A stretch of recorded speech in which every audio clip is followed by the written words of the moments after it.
आपके पुराने साथी तो कई बार दावा कर चुके हैं ओम प्रकाश राजभर जी की मैंने बात कर लिया है, सड़क पास हो गई, बजट मिल गया, पैसा मिल गया, अब बनेगा तब बनेगा, लेकिन आप अभी संशय जता रहे हैं। आउटसोर्सिंग हमारे युवा के साथ धोखा है, उनका शोषण है और एक कंपनी के हवाले हमारे नौजवानों के भविष्य को कर दिया जाता है।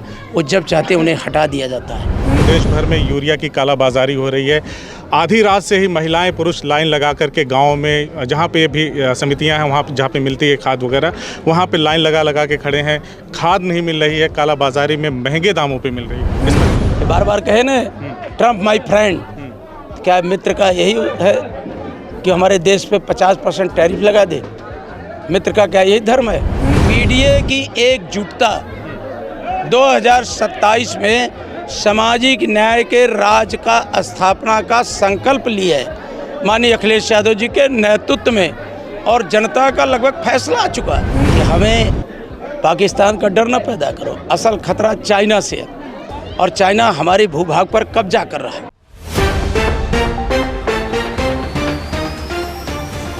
साथियों नमस्कार, इस वक्त आजमगढ़ ज़िले में है, अहरोला ब्लॉक है और ये गढ़वा गांव है। यहाँ पर समाजवादी पार्टी के अतरौलिया विधानसभा के विधायक डॉक्टर संग्राम यादव जी मौजूद हैं। विधायक जी आप लोगों से मिल रहे हैं और ये भी कहा जा रहा है कि 2027 के चुनाव में पीडीए की महत्वपूर्ण भूमिका है। पीडीए का जो ब्रह्मास्त्र अखिलेश यादव ने दिया है यही 27 में काम करेगा। आपको जनता से क्या रुझान नजर आ रहा है? मुझे तो जनता फैसला कर चुकी है, तारीख का ऐलान है। जनता फैसला कर चुकी है, तारीख का ऐलान है। पीडीए की एकजुटता 2027 में सामाजिक न्याय के राज का स्थापना का संकल्प लिया है माननीय अखिलेश यादव जी के नेतृत्व में, और जनता का लगभग फैसला आ चुका है। इंडिया गठबंधन के सीटों का आप आकलन कर लीजिए।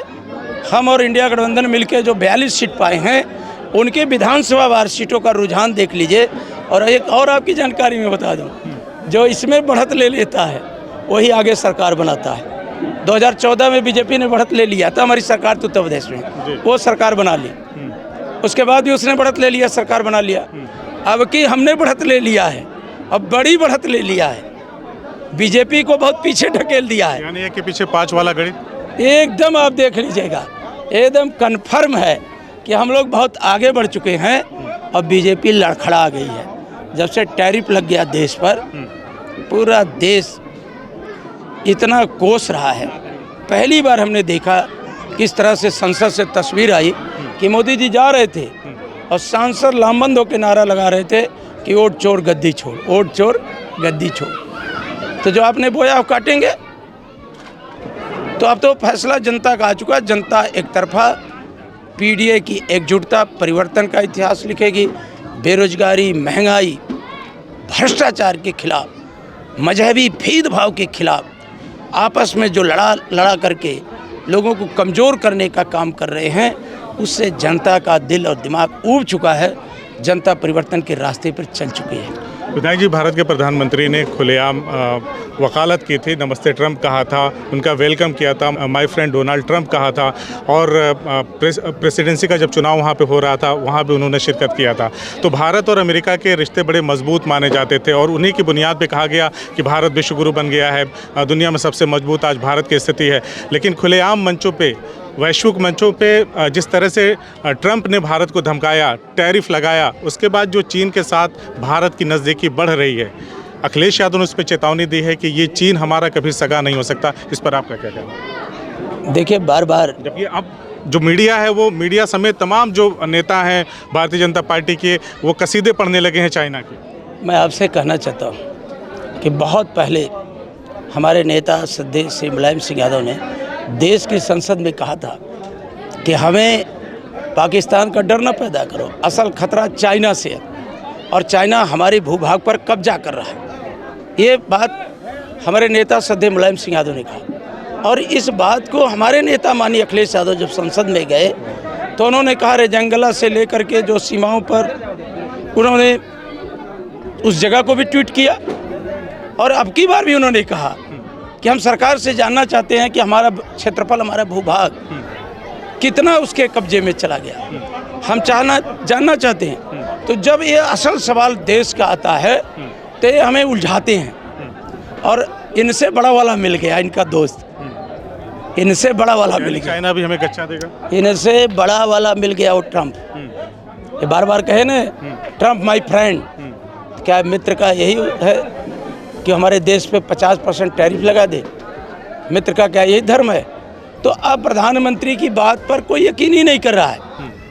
प्रधानमंत्री लगातार विदेश घूम रहे हैं, जापान अभी गए, वहाँ के प्रधानमंत्री से मिल के कह रहे हैं कि हमने व्यापार vocal for local, local for vocal.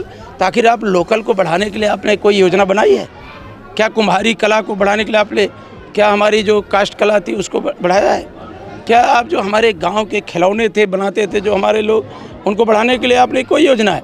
आप तो चाइना के हवाले अपनी बाजार को। अखिलेश यादव के एक और बयान को कोट करता हूं, अभी जैसे 27 का जिक्र करते हुए आप लोगों से उंगलियां एक करके अकेली उंगली रहेगी तोड़ दी जाएगी, मुट्ठी एक करके अपने हक अधिकार को छीन लो। अखिलेश ने कहा है कि अगर अपने अधिकारों की रक्षा करनी है तो भाजपा से सावधान रहना होगा, क्या कहना है आपका? ये तो सच्चाई है और ये इसी सच्चाई के लिए तो हम गाँव में आए हैं। ये हम कोई सरकार के मंत्री नहीं हैं। इसी तरह का आयोजन अभी लालापट्टी में दलित बस्ती में बहुत बड़ी तादाद पे लोग आए और आपने देखा बच्चे बूढ़े जवान नौजवान सबके चेहरे पे उत्साह है। और जो माननीय अखिलेश जी कह रहे हैं उनकी एक एक बात को लोग गौर से सुन रहे हैं और उस पर अमल कर रहे हैं। लोग बहुत सावधान हैं बीजेपी से और उसकी चोरी से, उसके भ्रष्टाचार से, उसके अधिकारी जिस तरह से संगठित भ्रष्टाचार में लिप्त हैं उससे लोग त्राहि मान गए हैं। मैंने आपसे कहा ना पीडीए की एकजुटता इतना कभी नहीं हुई थी जितना आज पीडीए समाज एकजुट होकर के 2027 में सामाजिक न्याय के राज्य की स्थापना के लिए माननीय अखिलेश यादव जी को मुख्यमंत्री बनाने के लिए आपके सामने ही लोगों ने संकल्प लिया है। और याद रखिएगा, हमारे लोग जब संकल्प ले लेते हैं तो पीछे हटने का काम नहीं करते हैं। परिवर्तन सुनिश्चित है। 2027 में भारतीय जनता पार्टी कहीं दिखाई नहीं देगी। गांव-गांव से भारतीय जनता पार्टी का खदेड़ा होगा। आपने नाम नहीं लिया, हालांकि आपके पुराने मित्र हैं संजय निषाद, मैं नाम ले लेता हूं, बड़े नाराज़ चल रहे हैं भारतीय जनता पार्टी से। क्या पीडीए का जो पूरा ताना बाना चल रहा है, ग्रास रूट पे चल रहा है, आप लोग जाके जनता के बीच पीडीए की बात कर रहे हैं, क्या वो घबराहट है या आप लोगों की तरफ से कोई बड़ा ऑफर मिल गया उनको? भाजपा को धमका रहे हैं, जब मन कहे छोड़ दो, हमें अकेला छोड़ दो, हमें कोई गरज नहीं, इस तरह की बातें हो रही हैं। मैं उस पर कुछ भी नहीं कहना चाहता। बस ट्रक के पीछे एक स्लोगन रहता है, उसी को याद करें। क्या स्लोगन है? और उस स्लोगन आपने तो पढ़ा ही, अक्सर लगता है कि शटला तो आज जो शिक्षा अधिकार रोजगार की बड़ी लड़ाई है, तो सपना दिखाया गया था कि हम आएंगे तो समाज को यहाँ पे लाके खड़ा करेंगे। आज वो सपने कुचले जा रहे हैं। तो हर समाज का नौजवान अब जागरूक हो गया है। 69,000 शिक्षक भर्ती में दर दर की ठोकरें खा रहा है। हमारा चयनित होकर के भी हमारा शिक्षक आज दरवाजे दरवाजे जा रहा है मंत्रियों के, और वहाँ उसके साथ कितना बड़ा बदसुल्की हो रही है कि अभी जब केशव मौर्य के दरवाजे पे गई थी वो बेटी, तो उसने चूड़ी अपना उतारा। आप सोच सकते हैं हमारे धर्म में तो चूड़ी उतारना अच्छा नहीं मानता था, लेकिन वो कही चूड़ी उनको भेज दो, उन्हें केवल पिछड़े दलितों का वोट चाहिए। आज पिछड़े और दलित की बेटी और बेटे चयनित होने के बाद उनके साथ अन्याय हो रहा है। अगर ये उनको न्याय नहीं दिला सकते तो उनको ये भेज दो, मेरी चूड़ी कह दो पहन लें, बहुत कुछ हो चुका है। एक तरफ तो केंद्र की सरकार किसान सम्मान निधि देती है किसानों को, जिनके भी खाते वगैरह अपडेट हैं, तमाम जो डॉक्यूमेंट्स उसके लिए रिक्वायरमेंट है जो फुलफ़िल करते हैं उनको किसान सम्मान निधि दे रही है। दूसरी तरफ प्रदेश भर में यूरिया की कालाबाजारी हो रही है। आधी रात से ही महिलाएं पुरुष लाइन लगा करके गाँव में, जहाँ पे भी समितियाँ हैं वहाँ जहाँ पे मिलती है खाद वगैरह, वहाँ पे लाइन लगा के खड़े हैं।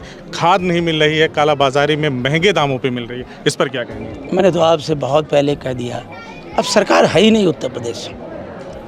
सरकार के नियंत्रण में कुछ भी नहीं है। अभी आप यूरिया को देखिए किस तरह से लाइन लगी। मैं कह रहा हूँ एक दिन स्टोरी करिए medical college, king George medical college Lucknow का, डॉक्टर राम मनोहर लोहिया संस्थान लखनऊ का, SGPGI लखनऊ का, सदर अस्पताल आजमगढ़ का, राजकीय मेडिकल कॉलेज चकरपा। आप जाके देखिए स्ट्रेचर पे जगह नहीं मिल पा रही है। फ़ोन करिए, अखिलेश यादव जी ने चक गजरिया में बहुत बड़ा कैंसर इंस्टीट्यूट बनाया था।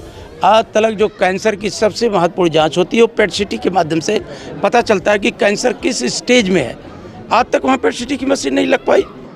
हमने तो ऑन रिकॉर्ड ये बातें विधानसभा के अंदर कही है। तो सरकार पूरे हर मोर्चे पर फेल हो चुकी है। अब सरकार के बस का नहीं है। अब जनता परिवर्तन के मूड में है और वो दिन बहुत जल्दी, बहुत नज़दीक आपको दिखाई देगा, सड़कों पे दिखाई देगा। अभी मैं कुछ न्यूज़ आपको दूंगा और आपसे असलियत क्या है। जब उत्तर प्रदेश की विधानसभा चल रही थी, वो कुछ ऐसे नियम होते हैं जिसमें सरकार का जवाब आता है, जो हमारे क्षेत्र की सबसे जटिल समस्या है, जिसको लेकर के 8 साल से हमारी सरकार जाने के बाद से ही उसको लेके जनता की इच्छा है कि वो सड़क बने, कप्तानगंज अहरोला मार्ग। आज वो किस स्टेटस पे है, मैं उसकी आज आपको जानकारी दूंगा। आज तो ये मेरा लोकार्पण। पुराने साथी तो कई बार दावा कर चुके हैं, ओम प्रकाश राजभर जी की मैंने बात कर लिया है, सड़क पास हो गई, बजट मिल गया, पैसा मिल गया, अब बनेगा तब बनेगा, लेकिन आप अभी संशय जता रहे हैं। मैं उनके ही सरकार के मंत्री, माननीय मुख्यमंत्री जी लोक निर्माण मंत्री विभाग देख रहे हैं। माननीय मुख्यमंत्री जी की तरफ से नियम 51 के तहत मैंने जो सवाल विधानसभा में 11 अगस्त को लगाया था, इसी 11 अगस्त को, उसका लिखित जवाब मेरे पास माननीय सुरेश खन्ना जी, वित्त मंत्री संसदीय कार्य मंत्री का आया है, जो मुझे रिसीव हो गया है कल की डेट में। वो मैं अभी व्हाट्सएप आपको दे दूंगा। उसमें क्या है असलियत, आप उसको पढ़ लेंगे, इसके बाद मैं उसका जवाब आपको दूंगा। चलिए, मेरा आखिरी सवाल आपसे, हालांकि अखिलेश जी के सामने भी तमाम बार आउटसोर्सिंग के मुद्दे उठ चुके हैं, जो भी आउटसोर्सिंग के माध्यम से जिनकी नियुक्तियां हुई थी वो खासे परेशान हैं।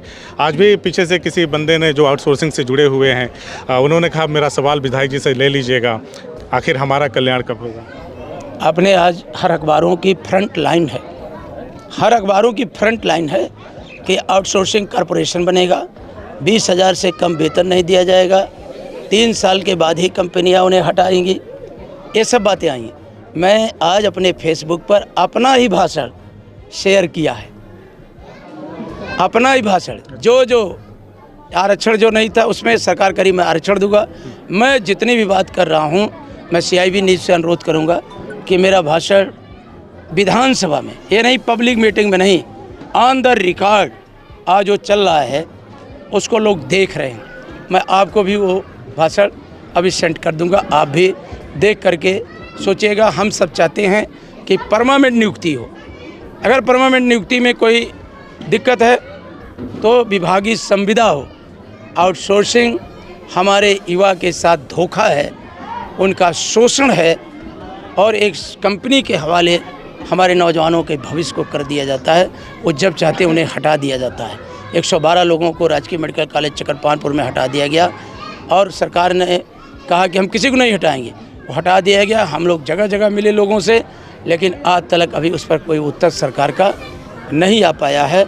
मैं जो लालापट्टी विकास कार्य था यहाँ का, मैं अभी आपको आपके व्हाट्सएप पे दूंगा और जो आउटसोर्सिंग पर उस पर दूंगा।